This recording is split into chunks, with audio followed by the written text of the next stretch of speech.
I would rather have a C-section than an induction of labor.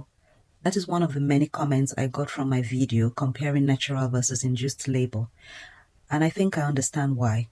Here are some key things that you should know about induction of labor.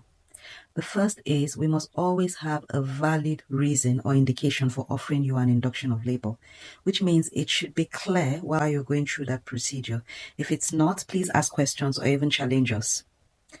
The second is that it is a long process. In fact, the first stage of induction, which is cervical ripening, can take anywhere from a few hours to days to happen, and so you should be prepared for that. And I think sometimes because we don't manage your expectation, it's often overwhelming for a lot of people. Third is that you might actually need multiple attempts, either with the same induction agent or with even different agents, to actually achieve cervical ripening before we can go on with other steps of the induction, like breaking your waters and starting the oxytocin drip.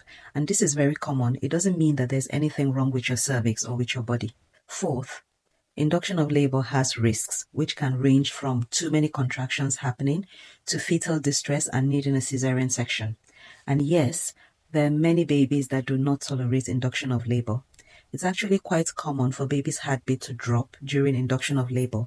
But thankfully, most times if we do a couple of simple things, like changing your position, stopping the oxytocin drip temporarily, or giving you just plain IV fluids, babies usually recover, and then we can give them a rest and continue the induction later. However, if this is persistent, we might have to opt for an instrumental delivery if you're up to 10 centimeters, or go for a C-section. Finally, induction of labor is a high-risk procedure, and that's why it must be done in places and with people who are trained to do it. People who know how to monitor you and your baby and know how to detect early when things are not going right, so that they can discontinue the process and rediscuss with you what to do next. And you should remember to always speak up. Be your own advocate if you don't understand what is going on. Now, if you have comments or questions about this, drop me a comment and I will answer that. Like and share this video and follow me for more tips.